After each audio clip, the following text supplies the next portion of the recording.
Sziasztok, Eszti vagyok, és éppen Új-Zélandra tartok, ahol egy évet tervezek eltölteni egy Working Holiday vízummal. Én előtte Németországban dolgoztam, úgyhogy miután megkaptam a vízumot, utána felmondtam, és eladtam vagy elajándékoztam a bútorémat, illetve az összes nagyobb ingóságomat, és az összes megspórolt pénzemmel indulok neki a világ végének.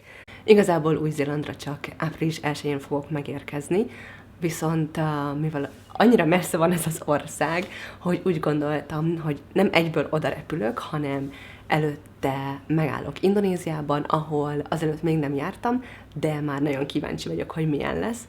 Lombokon fogok egy 2 hetes szörtáborban részt venni, illetve tervezek Komodóra is menni, illetve Balin is el fogok tölteni egy kis időt, és utána pedig Ausztráliában, Cairnsben, ami az északkeleti részén van, az északkeleti parton, illetve az esőerdők közelében, ott fogom egy barátnőmet meglátogatni, illetve vízeséseket felkutatni, és jól érezni magamat.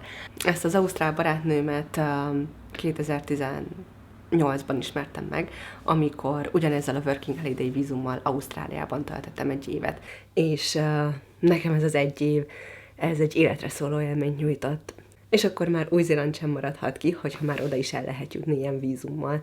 Szerintem egyébként ez egy privilégium, hogy egyáltalán megvan ez a lehetőség, hiszen már az odautás is egy kisebb vagyon. Tegnap, azaz 2025. február 2-án el is indultam erre a hosszú utazásra. Az első állomásom, ahonnan most éppen beszélek, Abu Dhabi.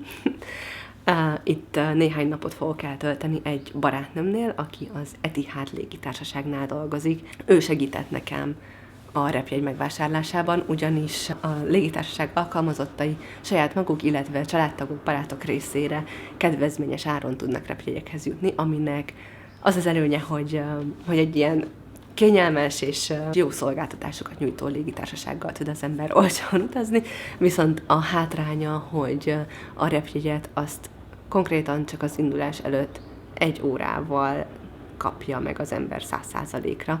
Barátnőm az indulás előtti napokban már rendszeresen nézte, hogy melyik járat mennyire telített, ugyanis az ember csak akkor tud ezzel a jeggyel elutazni, hogyha a check-in lezártával is még vannak üres helyek a járaton. Bécsből indul a legközelebbi járat, úgyhogy hajnalban felpattantam a Flixbuszra, és szerencsére a bécsi repülőtéren már minden simán ment. Egyből megkaptam a check-in pultnál a jegyemet, és szerencsére tényleg fel is fértem a járatra.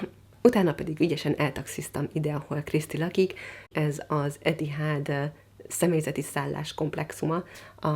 Van itt medence, 2 is, meg edzőterem, úgyhogy igazából elég jól el lehet azért itt lenni. Itt néhány napot fogok eltölteni, utána pedig Indonéziába, pontosabban Balira fogok repülni. Remélem lesz egy járat a következő napokban, amire felférek majd, és utána indulnak a kalandjaim.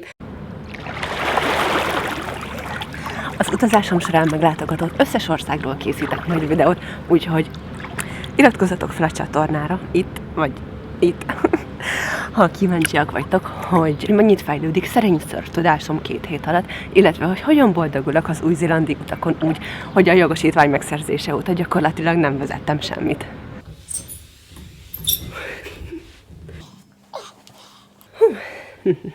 A barátnőm fel is szerelt a szobájába egy rudat, úgyhogy tegnap már edzettem is egy jót.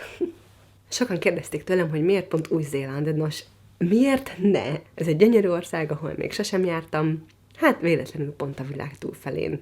Erről már nem tehetek. A hivatalos nyelv az angol, úgyhogy könnyebb munkát vállalni, mint például Japánban vagy Chilében, ahová szintén érvényes ilyen Working Holiday vízum megállapodás. A vízumot minden évben április végén lehet megpályázni, a feltétel, hogy az ember a 35. életévét még ne töltse be a jelentkezéskor, illetve valami 5000 új-zélandi dollár fedezet kell, hogy legyen a bankszámláján. Én már évek óta tervezgettem, már akkor is szerettem volna menni, amikor Ausztráliában voltam ezzel a vízummal, viszont mivel ilyen kevés a kritérium az új-zélandi vízum megszerzéséhez, ezért igazából a korona előtti időkig ez nagyon-nagyon népszerű volt, mindig hatalmas volt a túljelentkezés, és igazából a szerencsén meg a gyors interneten múlt, hogy az ember megkapja a vízumot vagy sem, viszont 2024-ben, tavaly, amikor én jelentkeztem, akkor valamiért már nem volt túl jelentkezés, és igazából nagyon könnyen megkaptam a vízumot, csak végig klikkelgettem, amit kellett, kitöltöttem mindent, kifizettem a díjat, és már meg is volt. 2 nappal később már meg is kaptam talán a vízumot. Igazából egy kicsit úgy is voltam a jelentkezés előtt, hogy most vagy soha. Mit fogok Új-Zélandon csinálni? Még nem tudom pontosan. Először is elmegyek egy Dua Lipa koncertre, közvetlenül az érkezésem utáni napon, egy barátnőjével, akit én nem ismerek, de nagyon kedvesnek tűnik. Utána pedig a reményeim és terveim szerint bejárom az országot egy Ausztráliában élő barátommal, és ha minden jól megy, akkor közben megtanulom vezetni az autót, és utána már egyedül is elvezetgetek a szigeteken. Tehát elsősorban túrázni szeretnék, talán szörfözni, meg úgy általában jól érezni magamat az országban. Nézegettem már önkéntes lehetőségeket, illetve valószínűleg dolgozni is fogok majd valamit, hogy ne folyjon ki a pénz a zsebemből. Annyira nem hajt a tatár, úgyhogy ezeket majd akkor fogom meglátni, amikor megérkezek, hogy milyen lehetőségek vannak, és mi mennyire szimpatikus, meg egyáltalán hova vesznek fel. Én eddig az ausztráliai 1 évet leszámítva orvosként dolgoztam, és sokan megkérdezték tőlem, hogy Új-Zélandon is orvosként szeretnék-e dolgozni. Nos, nem, legalábbis ezzel a vízummal biztosan nem, hiszen egy munkáltatónál csak 3 hónapig lehet maradni, és a diplomámat amúgy sem ismernék el, szóval nem tervezek orvosi állásokat megpályázni, de nyitott vagyok minden lehetőségre, és hogyha végül úgy döntök, hogy ott szeretnék maradni az országban hosszú távon, akkor nem zárom ki, hogy végül, ha nem is kórházban, de valami orvosi területen fogok munkát keresni. Viszont igazából bármi más is szóba jöhet, illetve az is lehet, hogy visszajövök Európába, vagy hogy Új-Zéland után továbbállok, és máshol fogok még egy darabig utazgatni. Nyilván akkor, hogyha lesz még rá pénzem. De remélhetőleg nem lesz rá szükség, hogy az összeset elköltsem majd Új-Zélandon. Hiányozni fog-e Németország vagy Magyarország?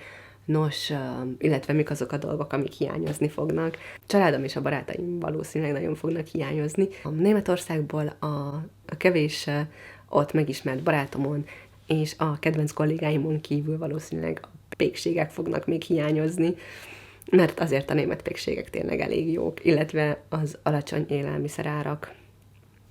Egyik utolsó sétánk Milával. Bár ő ezt még nem tudja. És hogy a városban voltak éppen minden elérhető gyalog vagy biciklivel. Ausztráliában kiindulva ez Új-Zélandon nem feltétlenül lesz így. Úgyhogy tartsatok velem, várok mindenkit szeretettel a csatornámon, iratkozzatok fel, itt, és írjátok meg kommentben, hogy milyen kérdéseitek vannak esetleg, vagy milyen ajánlásatok, vagy akármi, ami eszetekbe jut. Remélem találkozunk a legközelebbi videóban. Sziasztok!